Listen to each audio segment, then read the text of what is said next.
அஸ்ஸலாமு அலைக்கும் வரஹ்மத்துல்லாஹி வரகாத்துஹு. அல்ஹம்துலில்லா, எல்லா புகழும் அல்லாஹ் ஒருவனுக்கே. கண்ணியத்துக்குரிய எல்லாம் வல்ல அல்லாஹ் நல்லடியார்களே, பெரியவர்களே, சகோதரிகளே, தாய்மார்களே, சகோதரிகளே, அன்புக்குரியவர்களே, அல்லாஹ்வுடைய உதவியினால் நபிகள் நாயகம் ஸல்லல்லாஹு அலைஹி வஸல்லம் அவர்கள் கற்றுத்தந்த துஆக்களை நினைவூட்டல், மனனம் செய்வோம் என்ற தலைப்பில் ஒரு நாள் விட்டு ஒரு நாள் நபியவர்கள் கற்றுத்தந்த துஆக்களை உங்களுக்கு நினைவூட்டி அறிமுகப்படுத்தி, அந்த துஆவுடைய முக்கியத்துவங்கள் என்ன, அந்த துஆவுடைய நேரடியான பொருளாக்கம் என்ன, அந்த துஆவை எப்படி மனனம் செய்வது, அந்த துஆவை எப்படி மறக்காமல் இருப்பது என்ற வழிகாட்டல் நிகழ்ச்சியாக இந்த நிகழ்ச்சியை உங்களுக்கு நான் தொகுத்து வழங்க இருக்கிறேன்.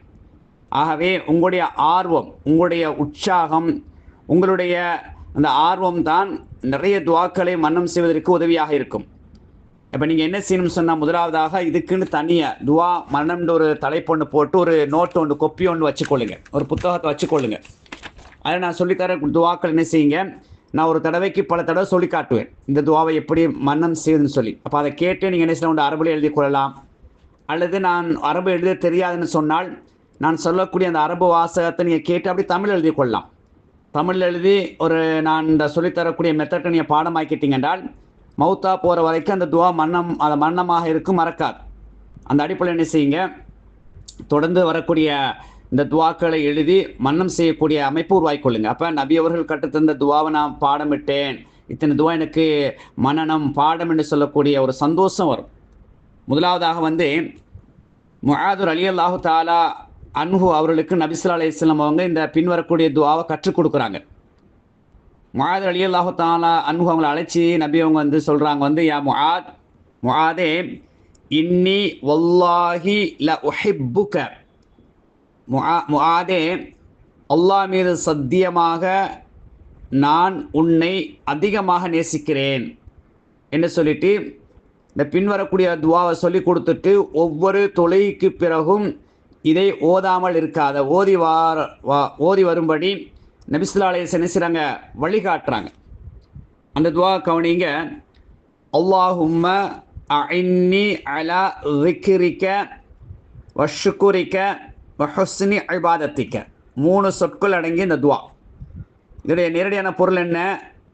அல்லாஹும்ம, யா அல்லாஹ், அஇன்னி அலா ஸிக்ரிக, உன்னை நினைப்பதற்கு எனக்கு உதவி செய்வாயாக. வஷ்குரிக்க, உனக்கு நன்றி செலுத்துவதற்கு எனக்கு உதவி செய்வாயாக. வஹுஸ்னி இபாதத்திக்க, உனக்கு நல்ல இபாதத்துகளை, நல்லறங்களை செய்வதற்கு உதவி செய்வாயாக என்ற பொருளடங்கிய துஆ அல்லாஹ்வுடைய தூதர் அவர்கள் கற்றுத்தந்திருக்கிறாங்க, படித்து தந்திருக்கிறாங்க. குறிப்பாக தொழுகைக்கு பிறகு ஓத வேண்டும். அப்போ இதை முதலாவது எப்படி பாடமாக்குற சிஸ்டம் எப்படின்னு சொன்னால், அதிகமாக இந்த துஆ அதிகமான ஆட்களுக்கு பாடமாக இருக்கும். பாடமாக இருந்தால் உற்சாகத்தோடு ஆர்வத்தோடு என்ன செய்யணும், ஓதக்கூடிய, குறிப்பாக தொழுகைக்கு பிறகு ஓதக்கூடிய அமைப்பை ஏற்படுத்திக் கொள்ளணும். பாடம் இல்லாவிட்டால் பாடமாக்கி ஓதக்கூடிய சூழலை உருவாக்கிக் கொள்ளணும். இப்போ முதலாவதாக இதை 2ஆக பிரிங்க இந்த துஆவை. முதல் பகுதி அல்லாஹும்ம அஇன்னி அலா ஸிக்ரிக வஷ்குரிக, அது ஒரு பகுதியாக பிரிங்க. அல்லாஹும்ம அஇன்னி அலா ஸிக்ரிக, அல்லாஹும்ம அஇன்னி அலா ஸிக்ரிக வஷ்குரிக. ஒரு பார்த்து எழுதி என்ன செய்யுங்க, உங்களோட புத்தகத்தில் எழுதி ஒரு 5 தடவை பார்த்து சொல்லுங்கள். அல்லாஹும்ம நிறுத்தி பாடமாக்குங்க, கொஞ்சம் சத்தம் போட்டு பாடமாக்குங்க, அப்போ தான் உள்ளத்தில் பதியும். ஆரம்பமாக பாடமாக்கும் போது நிறுத்தி பாடமாக்கணும், உச்சரிப்புகளை தெளிவாக வெளியே சொல்லணும், சத்தம் வெளியே வரணும். அவர் சத்தம் மட்டும் சொல்லுங்கள். அல்லாஹும்ம அஇன்னி அலா ஸிக்ரிக வஷ்குரிக, அல்லாஹும்ம அஇன்னி அலா ஸிக்ரிக வஷ்குரிக. ஒரு 5 தடவை சொல்லுங்கள். இப்போ 5 தடவை பார்த்து சொல்லிட்டீங்களா? இப்போ அந்த பார்த்து சொன்னது பார்க்காம சொல்லி ட்ரை பண்ணுங்கள். பார்க்காம சொல்லும்போது லேசாக தடுமாறும், திக்கும். அல்லாஹும்ம அஇன்னி அலா ஸிக்ரிக வஷ்குரிக, அப்படி தடுமாறி வரும். இந்த பாடமாக்கின புதுசில் அப்படி தான் திக்கும், லேசாக தடுமாறுன்னு சொல்லி நீங்கள் பின்வாங்கிடக்கூடாது, விட்டுறக்கூடாது. தடுமாறினாலும் முயற்சி செஞ்சு அடுத்த ஒரு 2 தடவை 3 தடவை சொல்லும்போது டக்குன்னு வந்துடும், பாடமாயிரும். இப்போ அல்லாஹும்ம அஇன்னி அலா ஸிக்ரிக வஷ்குரிக, இப்போ ஒரு 5 தடவை பார்த்து பாடமாக்கிட்டீங்க, ஒரு 5 தடவை பார்க்காம சொல்லிட்டீங்க. ஒரு அளவுக்கு உங்களுக்கு அந்த முதல் வரி பாடம். அடுத்த 2வது வரி வஹுஸ்னி இபாதத்திக்க, வஹுஸ்னி இபாதத்திக்க. வஹுஸ்னி ஒரு 5 தடவை பார்த்து சொல்லுங்க. வஹுஸ்னி இபாதத்திக்க, வஹுஸ்னி இபாதத்திக்க, வஹுஸ்னி இபாதத்திக்க. 5 தடவை பார்த்து சொன்னீங்க தானே? இப்போ பார்க்காம ஒரு 5 தடவை சொல்லி பாருங்க. வஹுஸ்னி இபாதத்திக்க. இப்போ ஓகே. இப்போ இந்த ரெண்டையும் சேருங்க. பிரித்து பாடமாக்குற ரெண்டையும் இப்போது சேர்த்து பாடமாக்குங்க. சேர்த்து ஒரு பார்த்து ஒரு 5 தடவை சொல்லுங்க. அல்லாஹும்ம அஇன்னி அலா ذிக்ரிக வ ஷுக்ரிக வ ஹுஸ்னி இபாதத்திக. அல்லாஹும்ம அஇன்னி அலா ذிக்ரிக வ ஷுக்ரிக வ ஹுஸ்னி இபாதத்திக. ஒரு 5 தடவை சொல்லுங்க, பார்த்து சொல்லுங்க. இப்போ பார்க்காம சொல்லி பாருங்க. அப்படியே ஒரு சின்ன தடுமாற்றம் வரும். ரைட், இப்போ உங்களுக்கு ஒரு அளவுக்கு பாடம் ஆயிருச்சு. இப்போ நீங்கள் என்ன செய்யணும்னு சொன்னால், ஒவ்வொரு தொழுகைக்கு பிறகும் சுப்ஹானல்லாஹ், அல்ஹம்துலில்லாஹ், அல்லாஹ் அக்பர் எல்லா திக்ர்கள் தஸ்பீஹ்லாம் சொன்னதுக்கு பிறகு இது சொல்லுங்க. நபி அங்க தொழுகைக்கு பிறகு ஓத சொன்னாங்க. நீங்கள் அப்படியே சொல்லுங்க. அல்லாஹும்ம அஇன்னி அலா ذிக்ரிக வ ஷுக்ரிக வ ஹுஸ்னி இபாதத்திக். ஆரம்பமாக லேசா தடுமாறி சரியாக வந்துடும். இதே துவா நீங்கள் என்ன செய்யுங்க, இப்போ சஜிதாவில் இப்போ ஆண்கள் ஃபர்லான தொழுகை ஜமாத்தோடு தொழக்கூடிய நேரத்தில் சுப்ஹான ரப்பில் ஆயிலான்னு சஜிதாவில் சொல்கிறோம் இல்லையா? அதோட நிறைய துவாக்கள் இருக்குது, ஓதலாம். ஆனால் சில நேரம் ஜமாத்துடன் தொழக்கூடிய நேரத்தில் எங்களுக்கு நிறைய துவாக்கள் ஓதுறதுக்கு சந்தர்ப்பம் கிடைக்காது. இப்போ சுன்னத்தான தொழுகை இருக்குது தானே, ஃபர்லுடைய முன்பின் சுன்னத்துகள்.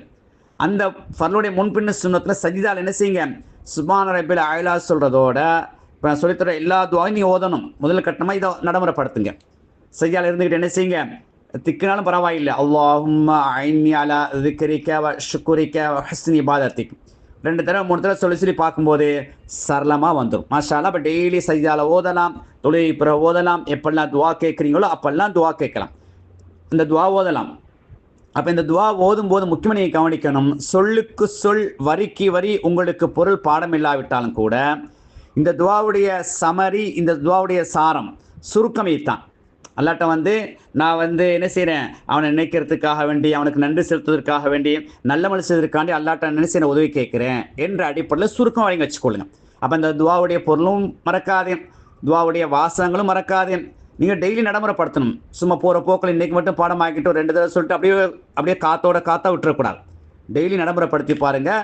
இன்ஷா அல்லாஹ் நிறைய துவாக்களை பாடமாக்கக்கூடிய ஒரு வழிகாட்டல் நிகழ்ச்சியாகத்தான் இந்த நிகழ்ச்சி நாங்கள் தொகுத்து இருக்கிறோம். ஒரு நாள் விட்டு ஒரு நாள் உங்களுக்கு என்ன செய்யும், துவாக்கள் வந்துக்கிட்டே இருக்கும். கொப்பியில் எழுதி கொள்ளுங்க, பாடமாக்குங்க. ஒரு வீட்டில் உள்ள பிள்ளைகளுக்கு பாடமாக்கி கொடுங்க. இப்போ இருந்தே சின்ன பிள்ளைகளுக்கெல்லாம் நிறைய துவாக்களை பாடமாக்கி கொடுங்க.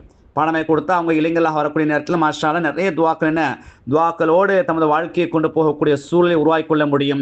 எதையெல்லாம் மார்க்கமாக படித்தோமோ, கேட்டோமோ, விளங்கினோமோ அதையெல்லாம் உள்ளத்தில் இருத்தி வாழ்க்கையில் நடைமுறைப்படுத்துவதற்கும் கடைசி நேரத்தில் கடனில்லாத நிலையில் லா இலாஹ இல்லல்லாஹ் என்ற கலிமாவை சொன்னலாக அல்லாஹ் தஆலா நம் அனைவர்களும் வர்ணிக்க செய்வானாக. வ ஆகிரு தஅவானா அனில் ஹம்துலில்லாஹி ரப்பில் ஆலமீன். அஸ்ஸலாமு அலைக்கும் வரஹ்மத்துல்லாஹி வபரகாத்துஹு.